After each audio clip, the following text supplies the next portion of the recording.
So continuing the discussion on rescaling Naruto, today we're going to talk about strength. And the reason why we need to talk about strength is because much like speed, where Haku is the speed of light and Naruto and Sasuke rise to the occasion to eventually combat Haku in both of their different instances, and how this is trickled out throughout the rest of the series where we're specifically told exactly how this occurs and why what happens with Rock Lee happens, in which Rock Lee is pretty much having a childish spat with Naruto and Sasuke versus with Haku.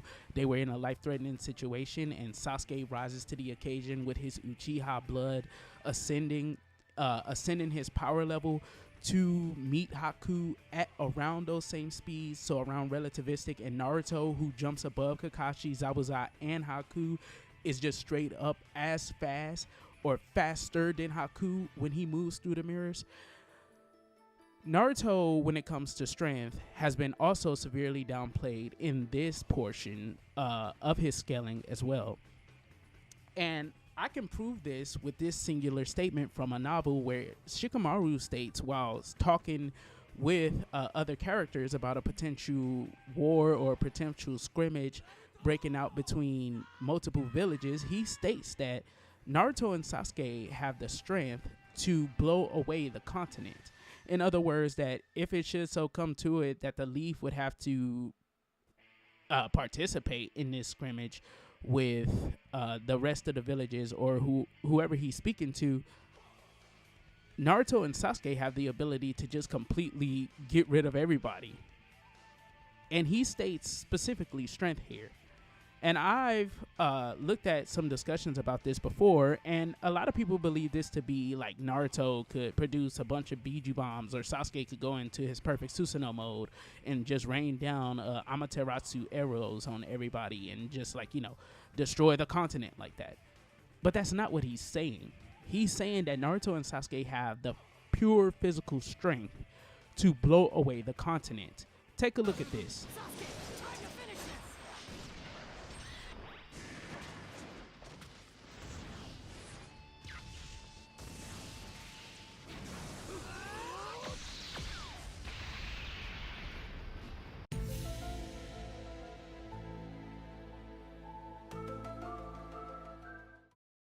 So within the Storm series, this is before this novel would even be released, and this is the first time we are shown the actual true scale of where Naruto and Sasuke are in pure strength. Naruto and Sasuke have the ability, or they have the pure strength, to be capable of causing these giant fissures across the continent or across countries on the earth in Naruto Ultimate Ninja Storm 4, and they do this with their pure strength. It does not require them to use any other kind of techniques. In fact, in one of these instances, Sasuke teleports away the Rasen Shuriken, which is enhanced with Sasuke's own power, and then kicks the enemy back, and Naruto and Sasuke then collide with each other, and they cause these giant fissures. Sasuke is even shown to be able to one-tap a meteor that he creates with the Chibaku Tensei that's about the size of 2 countries. So clearly Naruto and Sasuke do actually scale up to the level of power that Shikamaru is referring to. But it goes even deeper and becomes even more consistent when we go to the data books for data book 4, I believe, after Boruto Naruto the movie, where it stated that Kenshiki has the strength to split planets or to split worlds. But then this too is also provided by Kishimoto himself in Naruto Naruto Shippuden, Naruto the Last, where Naruto punches Toneri. There's 2 instances where this scaling is actually made consistent. When Naruto punches Toneri, he does something that's really cool. He puts all of his chakra from his Biju Sage mode into his arm, and we see the rest of him, meaning the eyes actually, revert back to normal. And he grabs the Golden Wheel Rebirth, which is the attack that splits the moon in this movie. He grabs the Golden Wheel Rebirth, he pushes back against it, crushes it in his hand, and then he charges up the his arm some more with even more chakra, and he one-shots a 6-pass Toneri while in his Biju Sage mode, which is consistent onto itself because we saw Naruto in his Biju Sage mode was able to confront Jubei Obito. Even though his Jubei Jinchuriki form wasn't fully complete with a small portion of Kurama's chakra, that form was still able to compete with Jubei Obito, who states that he has the power with the sword of Nunoboku to destroy and reconstruct the world. Well, what do you know? Toneri also has plans of destroying and reconstructing the world, and that brings us to the second point where this is also made consistent, where Hinata and Naruto in a shared feat, while it is shared, it's explained that Hinata will protect and coat Naruto's attack with her chakra, which will allow him to strike the Tenseigan core, making him capable of destroying it with a mere Rasengan. Meaning that this Rasengan, for whatever reason, must have somewhere around planetary AP. Why? Because the Tenseigan core can produce a barrier, which is a product of itself, not the full power of the Tenseigan core, to produce a barrier that can withstand the kinetic force of the Earth and the Moon smashing together and destroying each other. This is scaling 101. Like, this is exactly how other people, or this is exactly how fans of other series would scale their characters. And we're 4 times in with this scaling being consistent. We're 4 levels in with this scaling being consistent. The statement from the novel, which is supported by the showings within the Storm series, which is then supported by the showings within the Data Book 4, which is then supported by the showings in the last Naruto the movie. And a lot of people apparently forgot about how strong Naruto and Sasuke were when Kishimoto had his own version of the events of the Momoshiki arc in Boruto the movie. Because no one ever brings up, for some reason, how Naruto and Sasuke simply moving and coming into contact with Ogre Momoshiki causes a mountain to erect from the ground.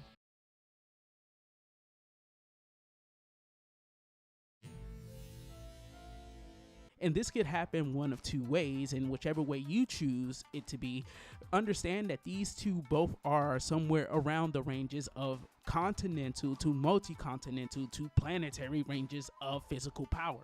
Naruto and Sasuke charge at Ogre Momoshiki, or what I call Momo Kinshiki, and then when they come together, we see that the roots of the god tree that they're on, if you remember how big a god tree is, the roots of a god tree, they actually come up out of the ground. They move. God trees are rooted across a planet. This planet is already barren and it has multiple god trees, meaning it's most likely bigger than the earth that they're from. And then this god tree's roots that are rooted into the ground are capable of being uproot, like the force that they create uproot these roots, meaning that they're being pulled from exactly where they are across the planet. And from this, Naruto, Sasuke, and Momoshiki erect a mountain. This mountain isn't the size of a regular mountain. This mountain has to be, even though it isn't scaled properly in the movie, this mountain absolutely, positively, 100% has to be bigger than like Mount Everest. Why? Because this mountain is bigger than in sheer length. It's longer than the god tree stump that they fight on, and then in sheer size, it's larger than the stump, and then it's larger than the portion of the tree that Kinshiki cut off. You can literally see that this mountain is fucking huge. So Naruto and Sasuke, from a movie, in 2 instances with movies from Kishimoto himself, actually supports what Shikamaru stated in that novel, that Naruto and Sasuke have the strength to blow away the continent. So Naruto, and just think what he did with Toneri is his Biju Sage mode. If you read the fucking data books or a fan book, one of the two, it's stated in those data books that the six paths, the mere transformation into six paths, meaning when Naruto has the cross eyes without the pigment over his eyelids, that mere transformation is in a completely different league than the Biju Sage Mode transformation. It's stated to be in a completely different league. Now, I will give some gravitas on this with the fact that Naruto having access to Six Paths Chakra may have given him further enhancements in lesser modes. I do believe that that is true. Of course it's true. Naruto having access to Six Paths Senjutsu gives him greater buffs to lesser modes. So, of course, Naruto, when he fought Jubido, is probably somewhere around continental or country level in strength. But after he gets the Six Paths transformation, Naruto absolutely positively has to be fighting at somewhere around continental as he grows in his power. And then by the time we get to Boruto, Naruto the movie, and Naruto and Sasuke confront Ogre Kinshiki, which you must then take into consideration that the data book states that two things: Kinshiki has the strength to split worlds, and then Momoshiki, whatever he devours is multiplied and magnified by his own chakra reserves. Momoshiki is implied to be at around the same ranges of power as Kaguya Otsutsuki, but even further than that, because every time we've been told about his dimensions versus Kaguya dimensions, they've been implicated to be universes. Even if they're universes with only like a mere galaxy within them, like the expanse of a universe, but however his chakra could only produce so much more that just a galaxy exists in his dimensions, or just solar systems exist within his dimensions, it would still be universes that he created. And it's been stated that he created these spaces. So don't give me no bullshit about how, no, they're universes, but they probably just jumped to a different dimension or universe, one that he claims. No, it's stated that he created the dimension that's a universe in size. And even much like everything else, where we'll take these type of assertions for any other series, even the episode guide for the episode where they go to Momoshiki's planet, Sasuke opens a portal to Momoshiki's planet and they arrive there. It's stated that this is a battle in a different universe. And then in the novels that go with this stuff, it's stated directly that Momoshiki is the creator of these universes. Now, I'm not trying to get into no whole Naruto is physically universal, because I already told you where I believe he scales. He's somewhere in the large planetary to multiplanetary ranges of strength.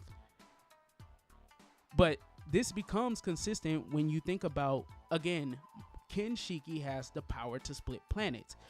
Naruto and Sasuke don't need no further upscaling. In fact, they have reduced power and they're able to confront Momoshiki, who's already stated to magnify whatever he devours by multiple times based on his chakra levels. And just think about what's stated also during the Chunin exams within the Boruto movie, in the new version of it. Or even in the old version, it's stated that by Sasuke to Boruto that if Naruto wanted to, he could actually smack away the massive Bijudama that Momoshiki was creating. However, it's implied by Sasuke that if he did this, wherever it goes, it will destroy or eradicate that whole area. And thus Naruto is doing what needs to be done to ensure that the least amount of damage possible occurs. If a regular Bijudama from Lesser Tail Beast can destroy complete mountains, someone explain to me exactly how much damage do you believe that someone that has power comparable to Kaguya, someone that has chakra comparable to Kaguya, and he magnifies attacks that he absorbs and devours, he magnifies them by his own reserves when he expels those abilities. If that's the case, how much damage do you think was going to be caused by a Biju Dama that had enough power in it to change the weather across the land of fire. How much power do you think that like? How much power do you think that was gonna be produced? And Naruto was able to hold and condense this to where only the Chunin exam arena was destroyed. All of this stuff is completely consistent within itself, and it's stated multiple times. Now, here's a little, here's some outtakes, because I know it's going to happen. The Storm series is stated by the director of the Storm series, and even Kishimoto has stated that he sees the Storm series as an opportunity to display the full power of the series. Meaning that every ultimate you see, every attack you see, or the ultimates rather, because that's the only time it gets flashy in the Storm series. But then again too, in the story mode of the Storm series, sometimes they do some flashy stuff in there as well. But Kishimoto has stated that with Boruto, that he instructed Ikimoto as the overseer of Boruto as a serialization to keep power down, so that way whenever Boruto and his friends are on screen, it doesn't subtract from the experience to the reader as what we would get out of Six Paths Naruto and Sasuke. And this is why they seem weaker.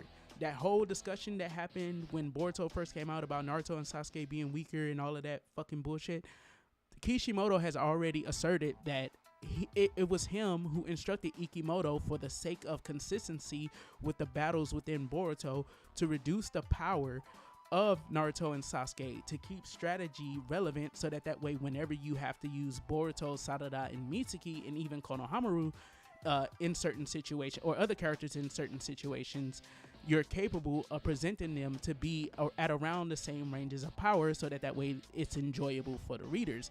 Because why the fuck would we want to see Boruto or even Momoshiki fight if we can see Naruto and Sasuke have these solar system spanning battles to where they're fighting those Suzuki across the solar system? If you can have fights like that, why the fuck would we want to see Boruto, Sarada, and Mitsuki be stuck in a fucking on a fucking island with, you know, ex villain fighting them, when we could see that shit? And that's the point of the Storm series in the eyes of Kishimoto, where he states that he does favor exactly how they present the characters to be. And the director of the series has stated multiple times that everything that goes into a Storm game is overseen by Masashi Kishimoto. If they do not have access to any data or any showings from a character such as Shisui, then Kishimoto is the source where all of that stuff is sourced out from. Where they come up with certain concepts, give them to Kishimoto, and he fleshes the concepts out to make them relative to what they would be in the series. Thus, this means that when they fucking want to produce Six Paths Naruto and Sasuke, and they show Naruto produce a fucking black hole, Kishimoto most likely said, yeah, he'd be able to do that. Like, bro, Kishimoto most likely says at some point during the development of the game, yeah, he'd most likely be able to do that. If he put all of his attacks and stuff together, you know, he used a Goduo Dama, and then paired it with all of these different natures, yeah, he'd probably tear a hole in the fabric of space and time, and fucking you'd get a singularity. But this is going to be the end of this video. Hopefully you guys enjoyed it. I hope you learned something new. If you did, hit that like button. I'm trying to grow my channel and diversify my content in different ways. And this is one thing I've always wanted to do, because the scaling of Naruto, for some reason, I don't know what it is, but even the people that so call themselves being Naruto content creators, for some reason they love to restrict the scaling of Naruto. Whereas I just showed you in longevity, and I'm gonna have snippets and close-ups on the stuff I state here in the video, to where you can read it for yourself if you pause it at different moments, and you can see this stuff for yourself. Like, I'm not here to lie or upscale Naruto in any way. This is exactly as strong as Naruto is meant to be. But I'm trying to diversify my content in different ways and start to grow out my channel a little bit more, start to do some new things. So if you enjoyed this video and if you want to keep up with the rescaling of this series, make sure you hit that like button and make sure you hit that subscribe button. This is your boy Amazia, and I'm out.